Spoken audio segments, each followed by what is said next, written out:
Bonjour chers passionnés pilates, passionnés d'anatomie dans le mouvement et pour le mouvement. J'espère que vous allez bien, bienvenue dans cette nouvelle vidéo qui est la suite de la première vidéo dans laquelle nous avons étudié et parlé de la mobilité du bassin et des lombaires.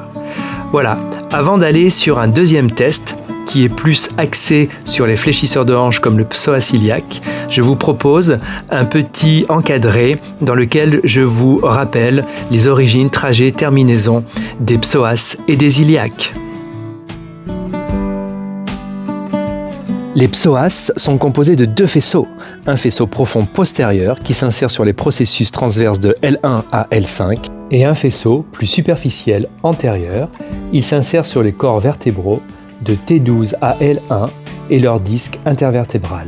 Les deux faisceaux, donc le minor et le major, se réunissent au niveau de L5 pour se terminer sur le petit trochanter par un tendon commun. L'iliaque, lui, s'insère sur la face interne de l'aile iliaque. Les fibres musculaires se dirigent vers le fémur et se terminent, comme le psoas, sur le petit trochanter. Bon, ça y est, je me suis débarrassé de Taiko. Ah ben non, je crois qu'il revient. Bon, on va rien dire, Voilà, c'est bon, ça a l'air de bien se passer. Le deuxième test, c'est comme le premier en fait. On va faire la bascule du bassin, si j'y arrive, et nos jambes seront tendues. Alors pourquoi jambes tendues ? Vous savez, les fléchisseurs de hanches, on a vu, le psoas par exemple s'attache sur les lombaires et le petit trochanter. Les autres, on va en voir par exemple Sartorius, Couturier, Sartorius, le droit de la cuisse, le tenseur du fascia latin. Eux, ils vont s'attacher plutôt au niveau du genou, pour être simple. Donc ce qui fait que, vous voyez, j'ai tendu les genoux, donc j'ai mis les insertions loin là-bas par rapport au bassin et aux lombaires. Et donc forcément, comme je vais m'occuper des lombaires, et du bassin, je vais donc essayer de nouveau de basculer et d'imprimer mes lombaires. Donc évidemment, ce qu'on va observer la plupart du temps, c'est que quand on imprime les lombaires, quand on veut les imprimer, on va peut-être avoir une petite flexion de genou comme je suis en train de faire et une élévation des cuisses ou d'une seule cuisse parce qu'on a un côté plus raide que l'autre, à surveiller d'ailleurs. Donc ce qu'il faut faire, c'est vraiment de tendre vos jambes, de plaquer l'arrière-cuisse autant que possible, d'accord ? Et puis, toujours dans cette action périnéale et abdominale, je vais essayer de souffler et d'amener mes lombaires plaqués au tapis, voyez, en gardant mes genoux tendus et mes cuisses collées. Et la nuque longue, comme tout à l'heure. À l'inspire, je reviens en antéversion de bassin et en courbure lombaire légère. Je recommence en rentrant le ventre, j'essaye. Tendez bien les genoux, plaquez l'arrière-cuisse. Le souffle bascule du bassin pour venir imprimer doucement le bas du dos. Voilà, et ça fonctionne parce que je me suis entraîné plein de fois.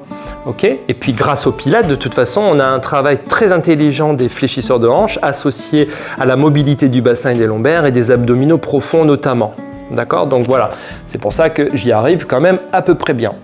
Mais qu'est-ce qu'on va observer et ce qu'il ne faut pas faire, que vous pouvez observer et corriger sur vous ou les autres, c'est tendre les genoux, plaquer les cuisses, essayez tout de suite d'imprimer les lombaires. Et si vous voyez ce que je suis en train de faire, vous voyez une petite élévation de cuisse, forcément vous comprenez bien que c'est nos fléchisseurs de hanches qui vont entraîner, parce que comme on veut les étirer et puis ils n'ont peut-être pas envie, ça ne marche pas. Okay ? Donc voilà le travail à réaliser. Gardez les insertions, les points fixes fémoraux loin là-bas, d'accord ? Et amenez les points fixes plutôt bassin et lombaire en fonction du fléchisseur de hanche, plus près du tapis. Ok ? Donc dans ce cas-là, c'est ici qu'on observerait si ça ne fonctionne pas, si ça fait ça tout le temps, hop, je fais tout ce qu'il ne faut pas. Je plaque les lombaires, mes cuisses se lèvent, ma nuque se cambre.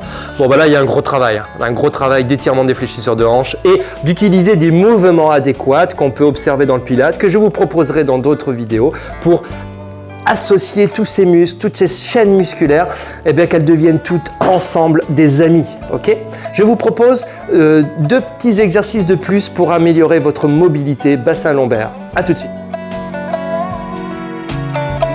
On compte sur vous pour partager cette vidéo, réagir en commentaire et vous abonner à mon compte Cyril Péché, Facebook, Instagram et YouTube, ainsi que celui du compte Référence Pilates.